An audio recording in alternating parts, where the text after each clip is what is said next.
10억 미달이니까 뭐 상속세 신고 안 해도 되겠다라고 생각을 하시는 건데, 한 가지 더 체크해 볼 사항이 있습니다. 바로 이제 이라는 건데요.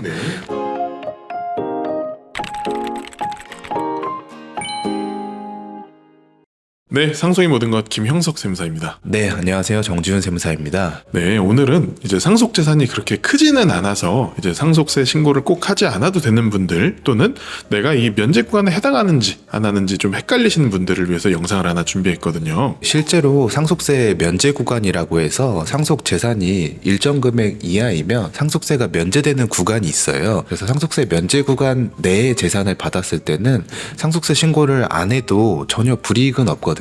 그런데 저희가 면제 구간이 얼마인지를 정확하게 알아야 내가 상속세를 신고를 해야 될지 아니면 안 해도 되는지를 판단할 수가 있잖아요. 그래서 오늘은 그 면제 구간에 대해서 좀 알아보려고 합니다. 정 세무사님 말씀하신 대로 실제 상속세 면제 구간 안에 들어가서 상속세 신고를 하지 않아도 불이익은 없지만 또 하면 좋은 경우도 있거든요. 그래서 이 경우도 좀 한번 살펴보도록 하겠습니다. 이 상속인이 또 찾아오셨습니다.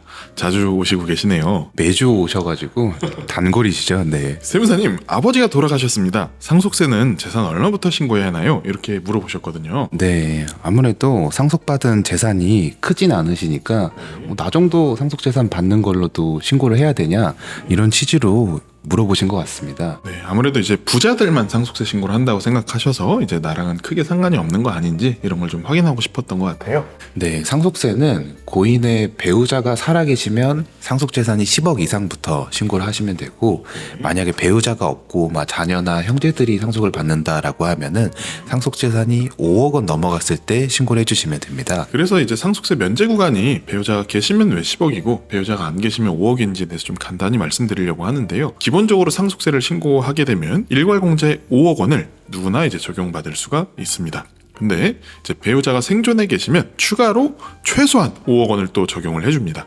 그래서 배우자가 생존해 있으면 일괄공제 5억에 배우자 공제 5억 해서 최소한 10억까지는 공제를 해준다라는 의미고요. 배우자가 안 계시면 이제 일괄공제 5억만 딱 적용받는다라는 거죠. 네, 그래서 이분이 질문을 다시 주신 게 어머니가 살아계시고, 그러니까 배우자가 있으신 거죠, 고인. 그리고 재산은 아파트 하나인데 공시지가로 6억 정도 된다. 그리고 금융재산은 전혀 없다. 그러면 지금 재산이 6억이니까 총 10억 이하니까 상속세 신고를 안 해도 되는 거 아니냐, 이렇게 물어보신 것 같습니다. 네, 이렇게 생각해 주신 분들이 꽤 많거든요. 네. 근데 아무래도 이렇게 생각하면 위험하실 수가 있습니다. 아무래도 공시가라는 것이 국가에서 정한 가격이다 보니 상속세도 이 공시가 기준으로 생각하시는 분들이 되게 많습니다.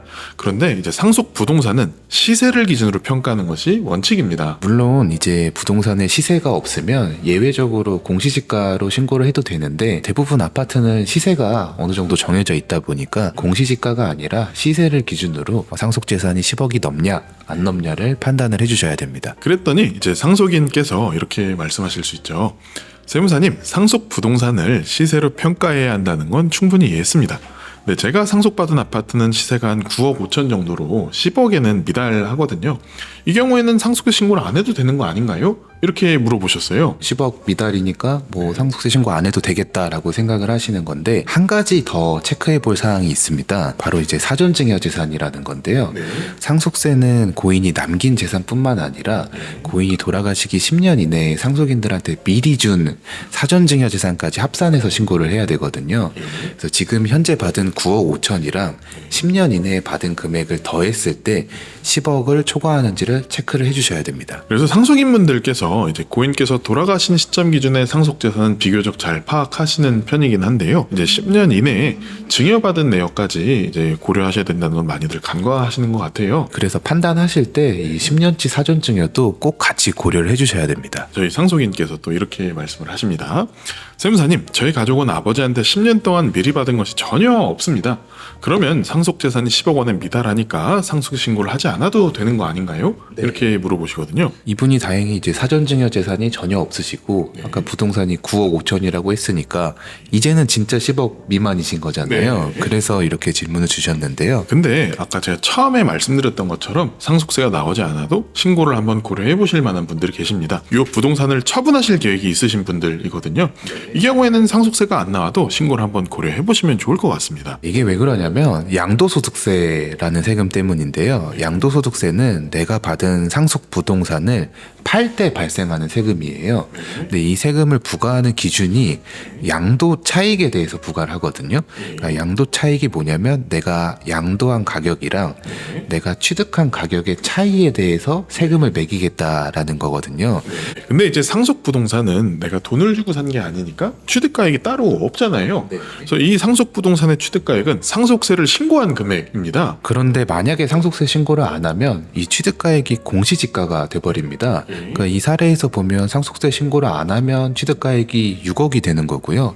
이분이 상속세가 안 나오더라도 상속세 신고를 하면 취득가액이 9억 5천으로 바뀌는 거죠. 네. 그래서 이제 상속세 신고를 해야만 이 취득가액이 올라가게 되고 양도가액에서 취득가액을 뺀 양도 차익이 줄어들게 됩니다. 그래야 저희가 낼 양도세가 줄어들 수 있겠죠. 그러면 이제 상속인께서 이렇게 말씀하실 수 있을 것 같아요.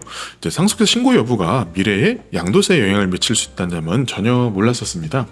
근데 이제 저희는 당장은 아니지만 나중에 이제 상속받은 아파트를 팔 계획이 있어서 상속세가 안 나와도 이번에 좀 신고를 해두는 게 좋겠네요. 이렇게 말씀을 주시겠죠. 미래의 양도세라는 게 최근에는 뭐 양도세 중과세도 다시 시행된다는 얘기들도 있어서 얼마가 나올지 알 수가 없거든요. 그래서 굉장히 큰 금액이 나올 수도 있으니까 이런 부분까지 꼭 고려를 하셔가지고 상속세 신고 여부를 결정하시면 좋을 것 같습니다. 오늘의 이제 결론입니다. 고인의 배우자께서 생존해 계시다라고 하면 전체 상속재산가액 10억이 넘어야 상속세 신고 대상이 되시는 것이고요. 만약에 고인의 배우자께서 안 계시다라고 하면 5억 원이 넘는다라고 하면 상속세 신고 대상에 해당하십니다. 네, 이때 5억이랑 10억을 판단을 하실 때 첫 번째로 유의하실 점은 부동산은 시세로 평가해야 된다는 점이고요. 두 번째로는 고인이 남긴 재산뿐만 아니라 10년 이내에 사전증여한 재산이 있다면 그것까지 합쳐서 5억, 10억이 되는지를 판단해 주셔야 됩니다. 그래서 이 모든 걸 고려하셔도 뭐 10억이나 이제 5억이 넘지 않는다라고 하더라도 만약에 상속받으신 부동산을 처분하실 계획이 있으시다라고 하면 세금이 나오지 않아도 신고하는 게 유리할 수 있습니다. 네, 오늘 영상 어떻게 보셨습니까? 댓글로 자유롭게 의견을 남겨주시기 바랍니다. 구독과 좋아요는 저희 영상 제작에 큰 힘이 됩니다. 감사합니다.